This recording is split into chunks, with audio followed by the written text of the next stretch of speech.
প্রায় টানা 3 দিন ধরে একবারও যায় নাই। সেদিন ঝড় হয়েছিল, ওই ঝড়ের মধ্যেও কারেন্ট যায় নাই, কিন্তু ভার্সিটিতে একটু সমস্যা হয়েছিল মনে হয়। সেখানে আমাদের শিক্ষকদের গ্রুপে ইলেকট্রিসিটি বিএস আমার কি জিএস টু ইলেকট্রিসিটি আপডেট, ওই জায়গায় লিখছিল যে টানা 3 ঘন্টা কারেন্ট ছিল না আর কি, গাছ ডালপালা ভেঙে পড়েছিল। কিন্তু আমাদের এই রিজিয়নে কোনো প্রবলেম হয় নাই, আলহামদুলিল্লাহ। যাক, সমস্যা নাই, চলে আসি আমরা তাহলে। এবার মনে হয় কত নম্বরে পড়বো আমরা জানি, 5 নম্বর চ্যাপ্টার মনে হয়, তাই না? কালকে তো 4 নম্বর চ্যাপ্টার শেষ হয়েছে, পপুলেশন প্যারামিটার্স, নাকি? আচ্ছা, পপুলেশন প্যারামিটার কালকে শেষ হয়েছিল। কারো কোয়েরি আছে এখান থেকে? পপুলেশন প্যারামিটার থেকে যদি কোয়েরি থাকে তাহলে একটু বলো, আর যদি না থাকে এটা তো মেটেরিয়াল দেওয়া হয়েছে মনে হয়, তাই না, নাকি? জি স্যার, এটা দেওয়া হয়েছে।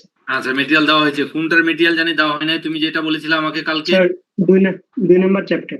2 নম্বর চ্যাপ্টারে মেটেরিয়াল দেওয়া হয় নাই। 2 নম্বর চ্যাপ্টারে মেটেরিয়ালের ক্ষেত্রে একটু মনোযোগ সহকারে দেখবা। আমি এখনই দিয়ে দিই ওইটারে, খেয়াল করে দেখো। 2 নম্বর চ্যাপ্টারে লেকচার আউটলাইন ছিল আমাদের এটা, এখানে জেনেটিক কনস্টিটিউয়েন্টস, তারপরে ছিল কি idealized population, allele frequencies and population at equilibrium condition. এর আবার 2টা পার্ট ছিল, তাই না? এটার আন্ডারে 2টা পার্ট ছিল। তারপরে এর করেছিল হার্ডি উইংবার্গ ল আর হার্ডি উইংবার্গ ইকুইলিব্রিয়াম। আচ্ছা, এখন ঘটনা হলো এই যে এই অংশটুকু, মানে সিতে যে অংশটুকু আছে, যেটা কালার করলাম আমি, এই অংশটুকু আমি আলাদা একটা বই থেকে দিব তোমাদেরকে, কিন্তু প্রথম এ বি এবং ডি খেয়াল করে দেখো, এটা এই জায়গাতে বাবা, এই শীটের মধ্যেই পিডিএফ আকারে আমি দিয়ে দিচ্ছি এখনই। খেয়াল করে দেখো যে এ বি থাকবে, এই যে a genetic constituents, R B ছিল তোমার আইডিয়ালাইজড পপুলেশন। এই যে আইডিয়ালাইজড পপুলেশন, তাই না? এই যে আইডিয়ালাইজড পপুলেশন এই জায়গায়, আইডিয়ালাইজড পপুলেশন বি গেল। তারপরে সিতে ছিল allele frequency and genotypic frequency. এটা হলো এই বই থেকে এত থেকে এত পৃষ্ঠা, এটা আমি তোমাকে দিয়ে দিতেছি আর কি। এটা আলাদা ভাবে দিব, আমি চাচ্ছিলাম যে 3টা একসাথে স্টেপলার করে দিতে, কিন্তু আমি যেহেতু সবাই বাড়িতেই আছো, অনেকে যদি পড়তে চায় পড়বে, তাহলে এই অবস্থায় আমি এটা দিয়ে দিই। আচ্ছা, তার মানে আমি 2টা পিডিএফ দিব। একটা পিডিএফ এর মধ্যে থাকবে এই মানে বইয়ের এই 5টা পৃষ্ঠা, এবং আরেকটা পিডিএফ এর মধ্যে থাকবে এটা পুরোটা একসাথে, ঠিক আছে? এটা আমি ক্লাস শেষে তোমাদেরকে দিয়ে দিব আর কি, ঠিক আছে? আচ্ছা, এটা তাহলে একটু হাইলাইট করে সেভ করে রাখি, তাহলে এই করতে সুবিধা হবে আর কি। আচ্ছা, যা, তাহলে একটা কাজ করা যায় না কেন?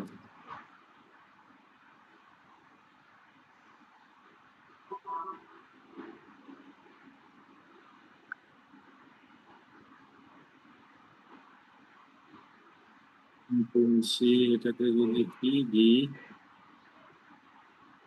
আচ্ছা,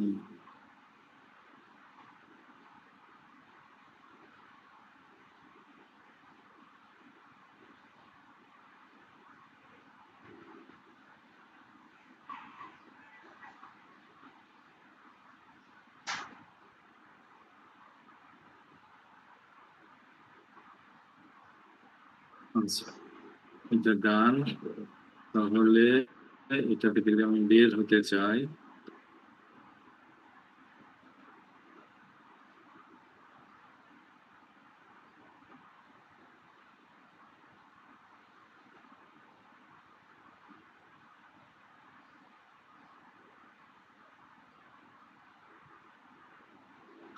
এটা একটা গেল, আর একটা ছিল বিজিই প্রান্ত নাম সম্ভবত, প্রান্ত দাস। এখান থেকে এটাকে আমাকে ফরওয়ার্ড করতে হবে সামিউলের কাছে।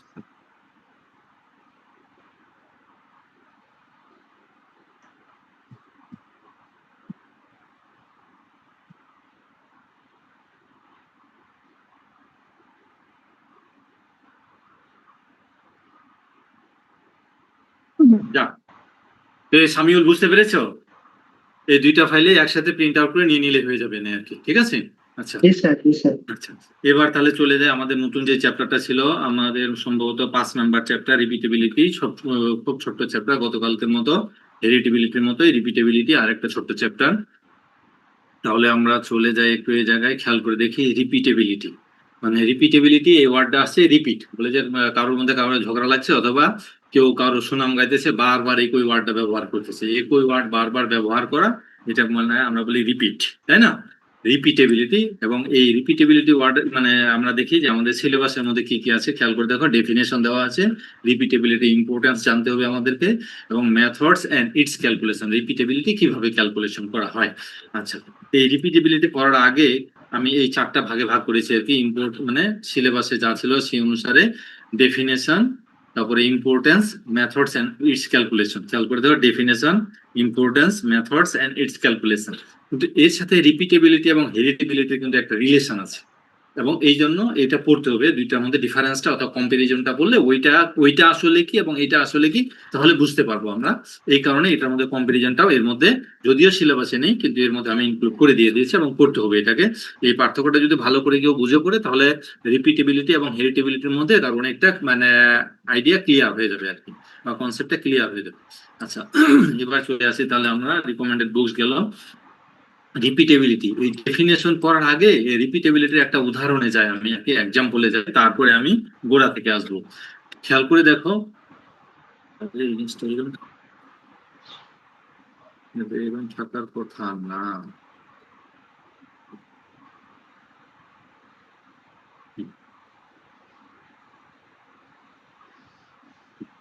এইভাবে থাকবে। এক্সাম্পল দেওয়া হচ্ছে, রিপিটেবিলিটির এক্সাম্পলটা আগে পড়ি, তারপরে আমরা রিপিটেবিলিটির ডেফিনেশন বা অন্যান্য সার্টিফিকেট আসবে। খেয়াল করে দেখো যে এই dairy cow producing high milk yield, মানে ডেইরি একটা কাউ বা একটা ফার্মে, কোনো একটা ডেইরি ফার্মে একটা কাউ মানে ভালো দুধ দেয়, এবং সে প্রথমবার বাচ্চা দেওয়ার পরে যে দুধটুকু দেয় যে ভালো দুধ দেয়, অন্যান্যদের চেয়ে সে ভালো দুধ দেয়। তার মানে এটা ধরে নেওয়া হয় যে এর পরবর্তী সেকেন্ড টাইম যখন তার ল্যাকটেশন হবে বা মানে 2 নাম্বার বাচ্চা যখন দিবে তখনও তার ভালো দুধ দেবে, 3 নাম্বার বাচ্চা তখন দিবে তখনও ভালো দুধ দেবে। এটা সাধারণত ধরে নেওয়া হয় আর কি, খুব রেয়ার কেসে যে এটা যে প্রথমবার, দ্বিতীয়বার, তৃতীয়বার ভালো দুধ দিল, চতুর্থবার আর দিচ্ছে না বা ওর চেয়ে কম দিতে, এটা খুব রেয়ার হয় অনেক ক্ষেত্রে আর কি, কিন্তু খুব রেয়ার। সাধারণত হয় কি, প্রথম ল্যাকটেশনে, ফার্স্ট ল্যাকটেশনে তারা যেই দুধ দেয় এর পরবর্তী থেকে সেটা সেরকমই চলতে থাকে, যদি তার মানে সে যখন অসুস্থ না হয় বা অন্যান্য কিছু না হয়। এই জন্য বলে high milk yield in lactation, ধরে নেওয়া হয় ইফ রিপিটেবিলিটি ইজ হাই। তার মানে এটা ধরে নেওয়া হয় যে সে শুরুর দিকে প্রথম বা ফার্স্ট, সেকেন্ড, থার্ড ল্যাকটেশনে যেরকম দিব, পরের ল্যাকটেশন গুলোতেও সে সেরকমই দুধ দিবে। আর একটা হলো কি এ লেইং এগ, তাই না, মানে একটা হ্যান বা মুরগি যে বা ডিম পাড়ে, তাই না, consistently producing many eggs over different laying periods, মানে একটা একটা হ্যান বা মুরগি সে প্রথমবার যতগুলো ডিম দিল, দ্বিতীয় এর পরের বার ডিম থেকে বাচ্চা হওয়ার পরে এর পরের বার যখন ডিম দেওয়া শুরু করবে, এর পরের বার যখন ডিম দেওয়া শুরু করবে, যখন দেখা যায় যে এরা মানে প্রথমবার সাধারণত যে পরিমাণ ডিম দেয়, দ্বিতীয়, তৃতীয়, চতুর্থ সাধারণত সেই পরিমাণে ডিম দিবে, এটা ধরে নেওয়া হয়। এবং সাধারণত এটা যদি এরকম হয়ে থাকে তখন ধরে নেওয়া হয় যে এটা রিপিটেবিলিটি হাই। কিন্তু এমন হলো প্রথমবার মানে ডিমের সংখ্যা কম দিয়েছে বা কম পরিমাণ ডিম হয়েছে, দ্বিতীয়বার আবার একটু বাড়ছে, তৃতীয়বার আরেকবার দিয়েছে, তখন হয় কি এদের ক্ষেত্রে তোমার রেকর্ড গুলোকে বা ডাটা গুলোকে অনেক সময় নেওয়া লাগে। যদি দেখা গেল যে প্রথমবারে যা দিয়েছে দ্বিতীয়বারে তাই দিয়েছে, তার মানে ধরে নেওয়া হয় এর পরের গুলোকে সেম দিবে, কিন্তু প্রথমবার যা দিয়েছে দ্বিতীয়বার একটু তার চেয়ে বেশি দিয়েছে অথবা একটু কম দিয়েছে, তাহলে কিন্তু এর রেকর্ড অথবা ডাটা যখন তুমি নিবা তখন তোমাকে বেশ কয়েকবার ডাটা নিতে হবে ওই জেনারেশন। তার মানে রিপিটেবিলিটি বলতে বোঝায় যে কোনো একটা অ্যানিমেল বা কোনো একটা অর্গানিজম সে যেটাই দিক না কেন, রিপিটেবিলিটির এক্সাম্পলে যদি আসি, সেটা মিল্ক ইল্ড হতে পারে অথবা এগ প্রোডাকশন হতে পারে অথবা উল ইল্ড হতে পারে ইন শিপ, বা ভেড়ার ক্ষেত্রে যে উল দিয়ে প্রোডাকশন হয় বা ইল্ড হয় সেটা, অথবা লিটার সাইজ ইন পিগস, মানে ওই যে শুকরের ক্ষেত্রে লিটার সাইজ বলতে তো সাধারণত নিউবর্ন বেবিদেরকে বোঝায় একসাথে, লিটার সাইজ তারা কিরকম সাইজ নিয়ে জন্মগ্রহণ করে ওটাকে বোঝায়। তারপর lactation performance, body weight measured at different ages, এগুলো হলো তোমার কি মানে রিপিটেবিলিটির এক্সাম্পল। তার মানে সামারি হলো যে এই সমস্ত বৈশিষ্ট্যগুলো সাধারণত রিপিটেবিলিটির মাধ্যমে ইভালুয়েশন করা হয়। এখন কথা হলো যে কোনো একটা অর্গানিজম বা কোনো একটা এনিমেল অথবা কোনো একটা মুরগি যদি প্রথম পিরিয়ডে যে ডিম দিবে অথবা দুধ দিবে, পরবর্তীতে সাধারণত এইরকমই দিতে থাকে। যদি দিতে থাকে এরকম, তখন সেটাকে বলবো আমরা রিপিটেবিলিটি। কিন্তু যদি ভেরিয়েশন হয় বা চেঞ্জ হয় তখন কিন্তু সেটাকে রিপিটেবিলিটি বলা হয় না। তখন রিপিটেবিলিটি ক্যালকুলেশন করার সময় যদি ভেরিয়েশন হয় তাহলে অনেকবার ডাটা নিতে হয়। আচ্ছা যাক, আমরা গোড়ার দিকে আসি, তারপরে এক এক করে মানে পিছনে শেষ পর্যন্ত গেলে মোটামুটি বুঝতে পারবো আর কি। তাহলে রিপিটেবিলিটির সংজ্ঞাটা কি হলো তাহলে?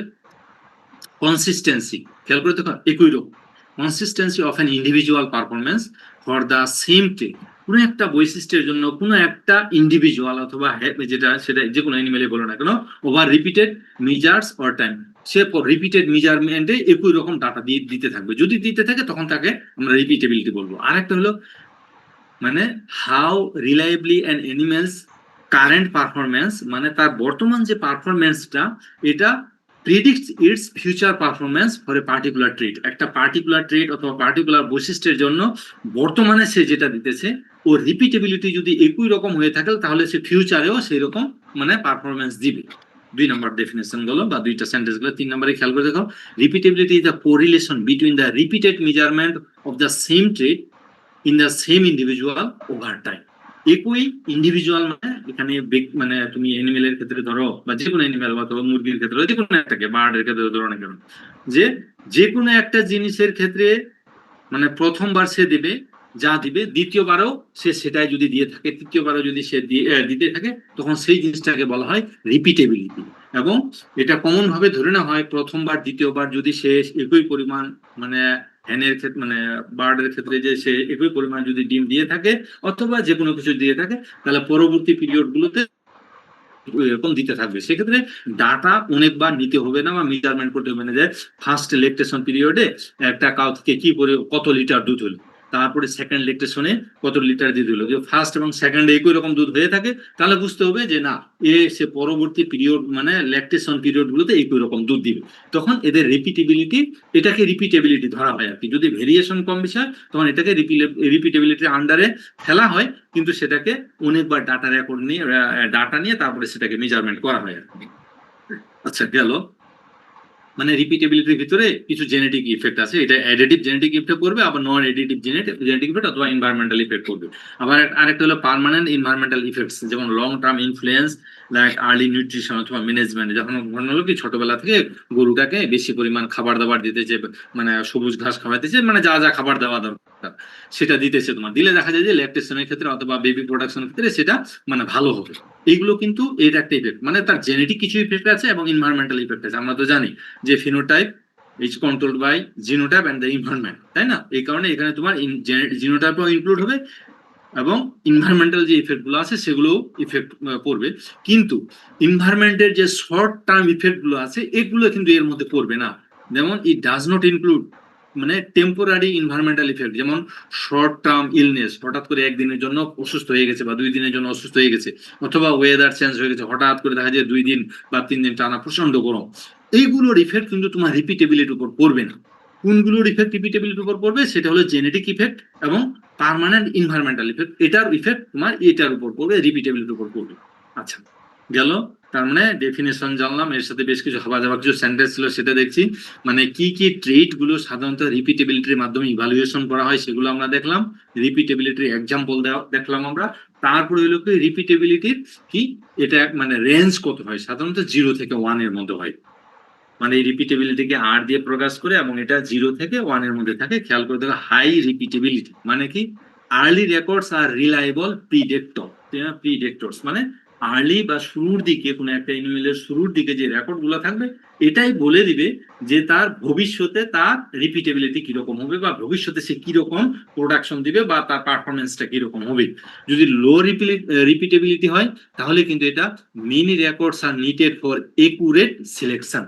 দেয়ারপর তোমাকে বেশ কয়েকবার রেকর্ড নিতে হবে, ডাটা নিতে হবে, অথবা মেজারমেন্ট করে ওগুলো সংরক্ষণ করে তারপরে তুমি বলতে পারবা যে এখন থেকে 5 বছর পরে এটার প্রোডাকশনটা কিরকম হতে পারে বা কিরকম হবে আর কি। এই ছিল রিপিটেবিলিটি নিয়ে।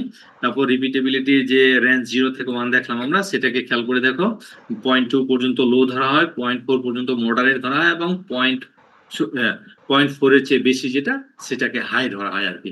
এখানে ইন্টারপ্রিটেশন যেটা দেওয়া হয়, যখন রিপিটেবিলিটি তোমার 0.2 হয় তখন পোর কনসিস্টেন্সি, তার মানে ভবিষ্যতে যে এখন যেটা হচ্ছে ভবিষ্যতে যে এরকম হবে তার কোনো সার্টেনিটি নেই। আবার যখন 0.2 থেকে 0.4 এর মধ্যে হয় তখন ধরে নেওয়া হয় যে আগামীতে এরকম হতে পারে, 100% শিওর না, সম্ভাবনা আছে আর কি। কিন্তু যখন মানে 0.4 এর চেয়ে বেশি হয় তখন সেটাকে ধরে নেওয়া হয় যে না, ভবিষ্যতে এরকমই হবে, এটা কনফার্ম। হয়তো বা খুব 19-20 একটু চেঞ্জ হতে পারে আর কি। এই ছিল রিপিটেবিলিটির ভ্যালুর যে মানগুলো সেটার ব্যাখ্যা। তারপরে এখানে আবার আরেকটা জিনিস ওরা দিয়েছে যেটা আমি তোমাদের শীটের মধ্যে দিই নাই বা দিব না, সেটা মানে লো, মডারেট, হাই, এরপরে আবার গ্রেটার দেন 0.6 হলে সেটাকে ওরা ভেরি হাই ধরতে চায় আর কি, কিন্তু এখানে লো, মিডিয়াম, হাই ধরা হয়। কিন্তু গ্রেটার দেন 6 বেশি হলে ওখানে এখানে যে এই জিনিসটা বললো ওরা আর কি কি যে 0.4 থেকে 0.6 কে হাই ধরে, আর এখানে 0.4 এর চেয়ে বেশি যা আছে সেটাকে পুরোটুকুকে হাই ধরে। কোনো প্রবলেম নাই, জাস্ট খালি ওইটুকু পড়লে হবে। এবার চলে আসি আমরা রিপিটেবিলিটি যে ক্যালকুলেশন করব কিভাবে, এর ফর্মুলাটা কি, তাই না? আবার আমাদের সিলেবাস মানে আমরা আমাদের যে সিলেবাসে আছে কিছু মেথডস আছে, এই মেথডস এর উপর ভিত্তি করে কিন্তু বিভিন্ন মেথডের বিভিন্ন ফর্মুলা আছে, এটা আমরা পড়ে আসতেছি। কমন যেটা ওভারঅল যে একটা ফর্মুলা ফর রিপিটেবিলিটি, খেয়াল করে দেখো, আর সমান কি ভিজি প্লাস ভিপিই, মানে ভিজি তো আমরা জানি জেনেটিক ভেরিয়েন্স, তাই না? আর ভিপিই পার্মানেন্ট এনভায়রনমেন্টাল ভেরিয়েন্স, যেটা আমরা এর আগে দেখলাম। এই পার্মানেন্ট এনভায়রনমেন্টাল ভেরিয়েন্স বলতে আমরা যে জিনিসটাকে বুঝি, খেয়াল করে দেখো এই জায়গায়, permanent environmental effect or variance, long term influence like early nutrition and management. তুমি গরুটাকে ভালো জায়গায় রাখতেছো, ভালো খাবার দাবার দিতেছো, ঠিক সময় মানে ঠিক মতো সেবা যত্ন করতেছো শুরু থেকে, গরুটা কিনে নিয়ে আসার পরেই বাজার থেকে, অথবা বাচ্চা হওয়ার পরে তুমি সেভাবে ভালোভাবে দেখাশোনা করতেছো একেবারে তার বেবি হওয়ার আগ পর্যন্ত, এটাকে বলা হয় পার্মানেন্ট এনভায়রনমেন্টাল ইফেক্টস। কেন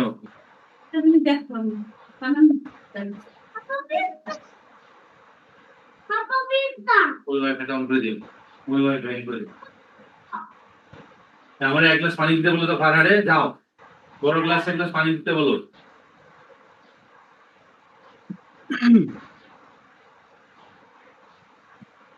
আচ্ছা, তার মানে রিপিটেবিলিটি গেল, এর ফর্মুলা গেল, এখানে একটা নিউমেরিক্যাল এক্সাম্পল দিয়ে দিয়েছে ওইরকম, খেয়াল করে দেখো ভিজির মান দিয়েছে, ভিপি এর মান দিয়েছে, এবং শুধুমাত্র ভিপি, পিই এবং পি, তাই না? এটা খেয়াল করে দেখো, ওই যে খেয়াল করতে হবে নিচে হলো ভিপি, শুধুমাত্র টোটাল ফিনোটাইপিক ভেরিয়েন্স যেটা, এটাকে বলে ভিপি। দেওয়ার পর এগুলো যদি মান দেওয়া থাকে সেই অনুসারে ভ্যালুটা বসাই দিলে, এখানে 4টা আছে, 4টার মধ্যে যে কোনো 3টা যদি দেওয়া থাকে অপরটা আমি বের করতে পারি, ঢাকনাটা দিতে হবে। আচ্ছা, তার মানে এই জিনিসগুলো জাস্ট খালি তোমাদের বোঝার জন্য আমি এখানে দিয়েছি থিওরিতে, এগুলো থিওরিতে পরীক্ষার জন্য, থিওরি পরীক্ষার জন্য এগুলো পড়বা না। এই যে এক নিউমেরিক্যাল এক্সাম্পলটা পড়বা না, বা এই এক্সাম্পল গুলো পড়বা না, কারণ হলো ল্যাবের জন্য আমি আলাদাভাবে এগুলো কিছু শীট তৈরি করে বা মানে তোমাদেরকে দিব, অথবা আমি আলোচনা করার পরে তারপরে তোমাদেরকে বলবো না আর কি। থিওরিতে অঙ্ক অঙ্ক আসবে না বা থাকবে না, জাস্ট খালি এটা হলো সামারি। জাস্ট চলে যায় তাহলে আমরা রিপিটেবিলিটি, তার মানে এখানে আর এর মান তোমার কত হয়েছে 0.6, তাই না? যদি আর যদি 0.6 হয় তাহলে এর আগে ডাটাগুলোতে আমরা কি দেখলাম, খেয়াল করে দেখো, 0.6 যদি হয় অথবা 0, মানে এটা হাই, রিপিটেবিলিটি হাই। তার মানে ভবিষ্যতে আরো যদি 5 বার 3 বার 6 বার কোনো একটা কাউ থেকে আরো বেবি হয়, তাহলে তার ল্যাকটেশনটা সেরকমই হওয়ার সম্ভাবনা থাকে। এইভাবে সাধারণত এটা ক্যালকুলেশন করে ধরে নেওয়া হয় আর কি। এই আমার কথা কি বোঝা যায় না, যায় না?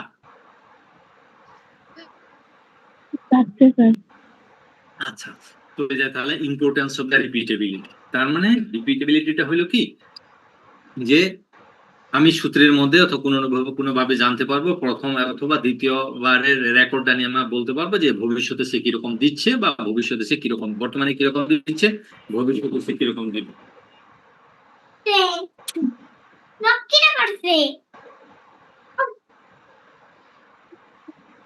আব্বু এখানে আসবে না কেউ? আচ্ছা, এবার তাহলে চলে আসি আমরা ইম্পর্টেন্সটা কি, তাই না? খেয়াল করে দেখো, তার মানে যদি রিপিটেবিলিটি ক্যালকুলেশন করে বলতে পারো ভ্যালুটা যদি তুমি পাও যে 0.2 হইলো না 0.4 হইলো নাকি 0.6 হইলো নাকি তার চেয়ে বেশি হয়েছে, সেই অনুসারে তুমি কিন্তু বুঝতে পারবা যে আগামীতে এই অ্যানিমেলটা থেকে আমি কিরকম প্রোডাকশন পেতে পারি, তাই না? এই কারণে এর ইম্পর্টেন্সটা হলো, খেয়াল করে দেখো, ইন্ট্রোডাক্টরি কিছু কথা বলেছে, এই জায়গায় চলে আসি। Early selection of the superior animals, তার মানে প্রথম অথবা দ্বিতীয়বার মানে ল্যাকটেশনের ক্ষেত্রে অথবা উল মানে শিপের মানে ভেড়ার ক্ষেত্রে যে উল প্রোডাকশন হয় সেই ক্ষেত্রে তুমি কিন্তু বুঝতে পারবা যে আগামীতে সে কিরকম প্রোডাকশন দিবে, এই জন্য আগে ভাগেই তুমি সিলেকশন করতে পারবা। এটা যদি তুমি সিলেকশনটা করতে পারো তাহলে করবা কি, তাহলে কি হবে একটা, যে তোমার ওই ফার্মের মধ্যে অথবা কোনো একটা কৃষকের ফার্মের মধ্যে যতগুলো এনিমেল আছে এর মধ্যে ভালো ভবিষ্যতে ভালো কোনগুলো সেগুলোকে রাখতে পারবা, এবং কিছু যেগুলো ভালো না সেগুলোকে আউট করে দিতে পারবা। এই জন্য বলছে early selection of the superior animals, এটা একটা। তারপরে যা কিছু বর্ণনা দিয়ে সেটা পড়লেই পারবা তোমরা, খেয়াল করে দাও।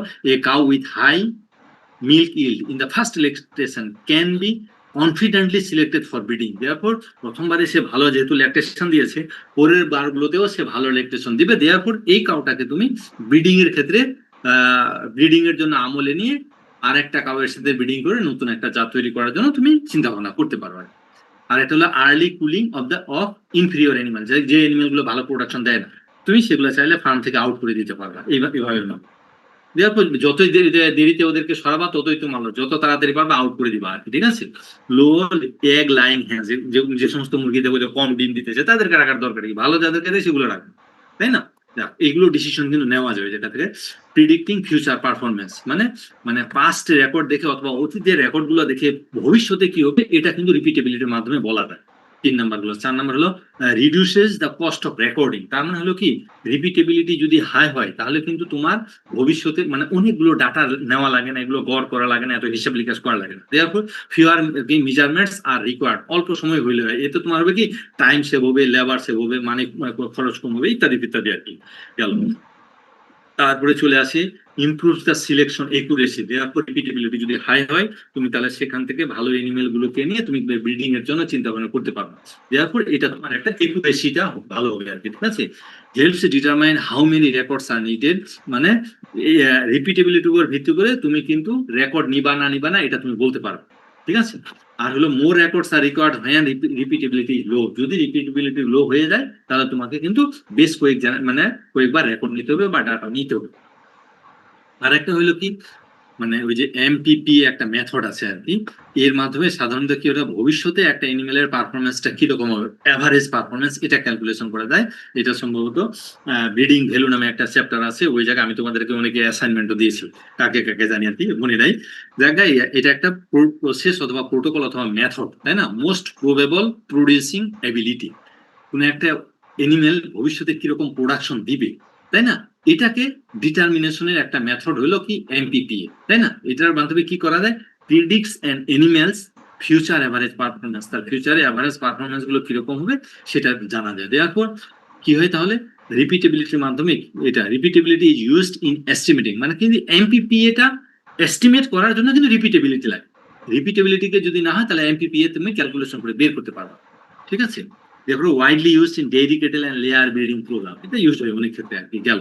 তারপরে 7 নম্বরে যেটা চলে আসছে separate permanent and temporary effects, মানে পার্মানেন্ট যে ইফেক্ট গুলো এবং টেম্পোরারি ইফেক্ট গুলো এগুলো তুমি সহজেই মানে এখান থেকে বের করতে পারবা। খেয়াল করে দেখো পার্মানেন্ট ইফেক্ট যেগুলো দেখলাম এবং শর্ট টার্ম ইলনেস, যেমন হলো কি illness of the feed or variation. জায়গা সহজ কথা হলো যে পার্মানেন্ট এবং টেম্পোরারি যে ইফেক্ট গুলো আছে, পার্মানেন্ট ইফেক্ট গুলো তো আমরা দুই প্রকার দেখলাম, একটা জেনেটিক এবং এনভায়রনমেন্টাল। লং টার্ম এনভায়রনমেন্টাল যে ইফেক্টটা সেগুলো হলো পার্মানেন্ট, আপনার অসুস্থ হয়েছে, জ্বর হয়েছে, অমুক হয়েছে, তমুক হয়েছে, সেটা হলো তোমার টেম্পোরারি এনভায়রনমেন্টাল ইফেক্ট। এগুলো তুমি রিপিটেবিলিটির মধ্যে আলাদা করতে পারবে। Important for low heritability traits, খেয়াল করে দেখো, মানে লো হেরিটেবিলিটি বাট মডারেট রিপিটেবিলিটি, মানে এখানে হলো কি হেরিটেবিলিটি ওয়ার্ডটা আসছে কিন্তু রিপিটেবিলিটি না। Important for low heritability traits, তার মানে যে সমস্ত এনিমেলের রিপিটেবিলিটি তোমার কি হেরিটেবিলিটি লো এসেছে তাদের ক্ষেত্রে তোমার রিপিটেবিলিটি কিন্তু অনেক ইম্পর্টেন্ট কাজে দেয়। খেয়াল করে দেখো লো হেরিটেবিলিটি বাট কোনো কোনো এনিমেলের বা অর্গানিজমের তোমার হেরিটেবিলিটি কিন্তু লো হতে পারে। হেরিটেবিলিটিকে আমরা এইচ স্কোয়ার দিয়ে প্রকাশ করি, তাই না, ক্যাপিটাল স্কোয়ার এইচ স্কোয়ার গতকালকে আমরা করেছিলাম। আর একটা ছিল small H square, small H স্কোয়ারটা ছিল তোমার কি এডিটিভ, সম্ভবত ছিল এডিটিভ জেনেটিক ভেরিয়েন্স ছিল divided by total phenotypic variance. আর উপরে ছিল মানে ব্রড সেন্স হেরিটেবিলিটি যেটা ছিল genetic variance divided by environmental variance, এরকম ছিল আর কি। যাক, তার মানে হলো কি, মানে ট্রেড, এই সমস্ত ট্রেড বা বৈশিষ্ট্যের ক্ষেত্রে মানে হেরিটেবিলিটি যদি লো হয় কিন্তু রিপিটেবিলিটি তাদের মডারেট হতে পারে। দেয়ারফর যদি মডারেট হয় তাহলে কি হবে, making repeatability very useful for selection. সেক্ষেত্রেও তুমি মানে যদিও তাদের হেরিটেবিলিটি লো কিন্তু রিপিটেবিলিটি কিন্তু তোর মডারেট। হেরিটেবিলিটি মানে জেনেটিক বৈশিষ্ট্যগুলো কিভাবে এক জেনারেশন থেকে আরেক জেনারেশনে যায়, এটাই কিন্তু হেরিটেবিলিটি। হেরিটেবিলিটি গত ক্লাসে যেটা পড়েছিলাম। কিন্তু রিপিটেবিলিটি কিন্তু আরেকটা জিনিস, রিপিটেডলি হয়। আমরা পার্থক্যটা আসবো আর কি। গেল 8, গেল 9 হলো planning, breeding and recording programme. তুমি এর উপর ভিত্তি করে ভবিষ্যতের প্ল্যান এবং রেকর্ড নিবা না সেটাকে তুমি ডিজাইন করতে পারবে, তাই না? খেয়াল করে দেখো এখানে how many records to collect, কতবার তোমাকে রেকর্ড নিতে হবে, এটা কিন্তু রিপিটেবিলিটির উপর ভিত্তি করে তুমি বলে দিতে পারো। Whether to keep or discard the animals early, কোন একটা অ্যানিমেলকে ফার্মে তুমি লং টার্ম রাখবা, যদি না রাখতে চাও লং টার্ম, তাহলে শুরুর দিকে তুমি ডিসকার্ড করে দিবা, বের করে দিবা, বিক্রি করে দিবা, না জবাই করে খেয়ে ফেলবা, সেটা হলো আর একটা ইস্যু। দেয়ারফর মানে ইম্পর্টেন্সের একটা কনক্লুশন হলো প্র্যাকটিক্যাল এন্ড পাওয়ারফুল টুল রিপিটেবিলিটি। কিসের ক্ষেত্রে? মানে ইফিসিয়েন্ট সিলেকশন, কস্ট রিডাকশনের ক্ষেত্রে, এবং মানে ভবিষ্যতে তার পারফরমেন্সটা কিরকম হবে সেটা ভবিষ্যৎবাণী অথবা প্রিডিকশন করতে একটা গুরুত্বপূর্ণ রোল অথবা টুল হিসেবে কাজ করে তোমার রিপিটেবিলিটি, তাই না? এই ছিল তোমার রিপিটেবিলিটির ইম্পর্টেন্স আর কি। যাক, অনেকগুলোই দিয়ে দেওয়া হয়েছে, সেখান থেকে একটু টপ পয়েন্ট গুলো অবশ্যই পড়বা, আর একটা দুইটা সেন্টেন্স একটু মনে রাখবা। পরীক্ষায় যদি 4-5 মাস থাকে তাহলে সেই অনুসারে বর্ণনা সহ পয়েন্ট গুলোর সাথে একটা ডেসক্রিপশন দেওয়ার চেষ্টা করবা। গেল, এবার চলে আসি রিপিটেবিলিটি এবং হেরিটেবিলিটির মধ্যে পার্থক্য। পুরোগুলোই মানে ডিটেলস আলোচনা করতে যাব না, কারণ হলো এটা আলোচনা অলরেডি হয়ে গেছে। বেসিক কিছু জিনিসগুলো আলোচনা না করলে নয়, যেগুলো আলোচনা না করলে নয় সেগুলো একটু আলোচনা করব। খেয়াল করে দেখো রিপিটেবিলিটির মধ্যে কি ইনক্লুডেড, তাই না? জেনেটিক এবং পার্মানেন্ট এনভায়রনমেন্টাল ফ্যাক্টর, যেগুলো আমরা আলোচনা করলাম, তাই না? এর আগে জেনেটিক ফ্যাক্টরটা থাকবে, পার্মানেন্ট এনভায়রনমেন্টাল ফ্যাক্টর মানে তো বললাম যে একটা বাচ্চা অবস্থায় কিনে নিয়ে আসছে বাজার থেকে, শুরু থেকে তাকে সেই রকম সেবা যত্ন দেওয়া শুরু করছে, খাওয়া দাওয়া এভরিথিং টেক কেয়ার করতে চাকরি। কিন্তু হেরিটেবিলিটি শুধুমাত্র একটা genetic effect, mainly additive genetic ইফেক্টটাকে বোঝায়। মেইনলি এডিটিভ জেনেটিক ইফেক্টকে বোঝায়, এই ওয়ার্ডটাকে এইভাবে বেশ, ঠিক আছে? তার মানে রিপিটেবিলিটির ক্ষেত্রে জেনেটিক ইফেক্ট এবং পার্মানেন্ট এনভায়রনমেন্টাল ইফেক্ট দুইটা ইনক্লুডেড। আর হেরিটেবিলিটির ক্ষেত্রে শুধুমাত্র জেনেটিক ইফেক্ট। সূত্র তো আমরা জানি, এটার কিরকম হয়, এটার কিরকম হয়, রেঞ্জ দুটোরই 0 থেকে 1 পর্যন্ত হয়। ইম্পর্টেন্স কি খেয়াল করে দেখো, health predict future performance from the past record. অতীতের রেকর্ডের উপর ভিত্তি করে তুমি ভবিষ্যৎবাণী করতে পারবা, ওয়েদার ফরকাস্টে যেভাবে করে আর কি, ঠিক সেরকম একটা এনিমেলের মানে ভবিষ্যৎবাণী বা মানে ফরকাস্ট করতে পারবা, প্রিডিকশন করতে পারবা। কিন্তু হেরিটেবিলিটির ক্ষেত্রে কি হয়, এটা হলো রেসপন্স টু সিলেকশন। এটা তোমাদেরকে পড়ানো হয় নাই, নেক্সট একটা চ্যাপ্টার আছে রেসপন্স টু সিলেকশন নামে একটা সম্ভবত চ্যাপ্টারই আছে আর কি। যাক, ওই জায়গায় আমরা এটা করবো, এদিকে আর বেশি আলোচনা না করি। তারপরে আরেকটা আছে যেটা খেয়াল করে দেখো, এক্সাম্পল দিয়েছে, এক্সাম্পল পড়লে অনেক সময় আরো ক্লিয়ার হয়।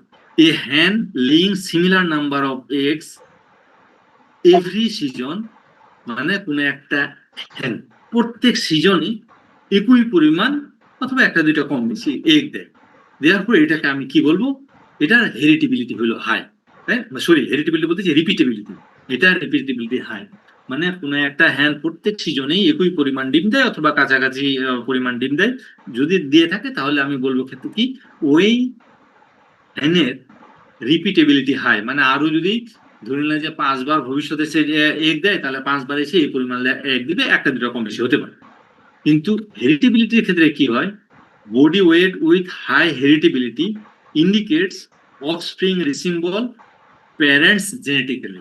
তার মানে হলো কি, হেরিটেবিলিটিটা কিন্তু তোমার জেনেটিক্যালি রিলেটেড। তার মানে কোন একটা body weight with high heritability indicate কোন একটা অ্যানিমেলের ধরে নিলাম যে বডি ওয়েট হাই, তাই না? এবং সেক্ষেত্রে উইথ হাই এবং মানে হেরিটেবিলিটিও যদি হাই হয়, তাহলে কি বলতে পারবা যে indicates offspring receivable parents genetical. তার মানে তার হেরিটেবিলিটি যদি হাই হয়, বডি ওয়েটটা যদি বেশি হয়, বা হেরিটেবিলিটির সাথে যেই বৈশিষ্ট্য তুমি হেরিটেবিলিটি ক্যালকুলেশন করতেছো সেটা যদি পেয়ে থাকো, তাহলে তুমি বলবা যে এই বৈশিষ্ট্যটা তার প্যারেন্টস এর এরকম এরকম ছিল। তার মানে প্যারেন্টস থেকে অফস্প্রিং এর একটা কানেকশনটা অথবা কোরিলেশনটা করতেছে তোমার হেরিটেবিলিটি, কিন্তু রিপিটেবিলিটি করতেছে কি কোন একটা অর্গানিজম এখন থেকে আগামীতে সে কিরকম করবে বা কিরকম পারফরমেন্স দিচ্ছে বা দিবে, সেটা হলো তোমার রিপিটেবিলিটি। এই আমার কথা কি বোঝা গেছে না যায় না?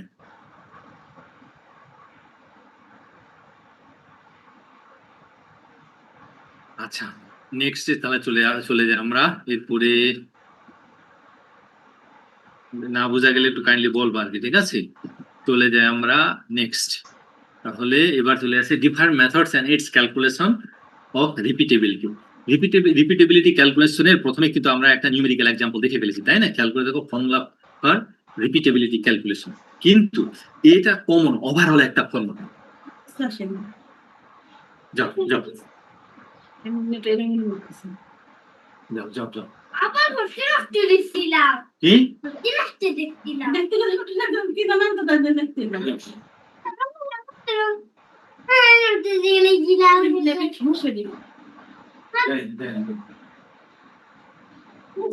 একটু দাঁড়াও তো।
এই আমি দুঃখিত, আসলে চলে যাই। তাহলে আমরা কি মেথডস গুলো দেখেছিলাম রিপিটেবিলিটি, তাই না? রিপিটেবিলিটির মেথডস গুলো যদি যাই ওই জায়গায়, তাহলে খেয়াল করে দেখো। আচ্ছা, different methods and its calculation of the repeatability, এটা নিয়ে ডিটেলস আমি যাই নাই। কারণ হলো রিপিটেবিলিটি ক্যালকুলেশনে কি কি মেথড আছে, ইন্ট্রা ক্লাস কোরিলেশন, তারপরে হলো রিগ্রেশন মেথড, তারপরে হলো correlation method, variance component method. খেয়াল করে দেখো যে প্রত্যেকটারই একটা স্পেসিফিক ফর্মুলা আছে। আসলে এই ভ্যালুটা যদি তুমি পেয়ে থাকো, ওই ভ্যালুগুলো এখানে বসাই দিলে অ্যাজ ইউজুয়াল তুমি পেয়ে যাবে। এই যে খেয়াল করে দেখো variance component method, various component মেথডের খেয়াল করে দেখো তার ফর্মুলা হলো এখান থেকে যদি তুমি এই দুইটার মান পেয়ে থাকো, নিউমেরিক্যাল এক্সাম্পলের ক্ষেত্রে যদি যাও, তাহলে এই দুইটা মান পেয়ে গেলে ইজিলি তুমি এই মানগুলো বসাই দিয়ে ক্যালকুলেশন করতে পারবে। দেয়ারপর এর আগেও তো আমরা দেখছি যে 0.6% হলে কি হবে, বা 0.4% তার এনভায়রনমেন্টাল ফ্যাক্টর। এদিকে আমরা না যাই, আর এর ভ্যালুটা এখানে কি বলতে চাইলো যে আর বের করা হলো, তাই না? রিপিটেবিলিটি বের করা হলো, রিপিটেবিলিটি আর এর মান 6, তার মানে হলো কি 60% of the variation in milk production is due to the permanent differences among the cow, and 40% is due to the temporary environmental effect and measure. যাতে এদিকে আমরা না যাই, চলে আসি তাহলে আমাদের যে different methods and its calculation ছিল। আমরা এই জায়গা থেকে অনেকগুলো মেথড আছে, 1 2 3 4, চারটা মেথডের নামগুলো একটু মনে রাখবা এবং এর প্রিন্সিপালটা মনে রাখবা, সূত্রটুকু মনে রাখার দরকার নাই। কারণ হলো পরীক্ষায় জানি না এক্সটার্নাল দিবে কিনা, মডারেশন মানে খুব একটা হবে কিনা জানি না। যদি মডারেশন হয়ে গেছে আর কি, এখনো দেখি নাই, অসুবিধা নাই। জাস্ট খালি যে কাজটা করবা, এখানে মেথড গুলো পড়বা, এই প্রিন্সিপাল গুলো পড়বা একটু আর কি, ঠিক আছে? আর সূত্রগুলো ফর্মুলা গুলো পড়ার দরকার নাই, এত কিছু ডিটেলস পড়ার দরকার নাই, কিন্তু জানার জন্য যদি কেউ পড়তে চাও পড়তে পারো আর কি, ঠিক আছে? এই ছিল তোমাদের কি মানে এই রিপিটেবিলিটি চ্যাপ্টারটা নিয়ে, ঠিক আছে? যে জিনিসটা বলতে চাচ্ছিলাম যে এখানে শুরুর দিকে যদি যাই, তাহলে এখান থেকে যে জিনিসটা পড়বা যে 1 2 3 একটু ভালো করে পড়বা। আর এখানে জাস্ট খালি মেথড গুলার নাম এবং কোন মেথডটা কোন প্রিন্সিপলে কাজ করে সেটুকু একটু মনে রাখার চেষ্টা করবা, ঠিক আছে? এই ছিল তোমাদের আজকের এই। এরপরে আমরা খেয়াল করে দেখো আজকে এমপিপিএ যে পড়লাম আমরা, তাই না? এটা নেক্সট চ্যাপ্টারে পাবো ইনশাআল্লাহ আর কি। আরো একটা মেথড আছে বিএলইউপি, আগামী ক্লাসে ইনশাআল্লাহ বাকি আর একটা চ্যাপ্টার শেষ করার চেষ্টা করবো। তোমাদের যদি কোনো কোয়েরি থাকে তাহলে একটু বলো, না হলে আমার আবার 4 টু আর একটা ক্লাস আছে 11টা থেকে। এটার মেটেরিয়াল কি দিয়েছি না দিই নাই সামিউল? স্যার এটা দেওয়া হয় না স্যার। দেওয়া হয় নাই? স্যার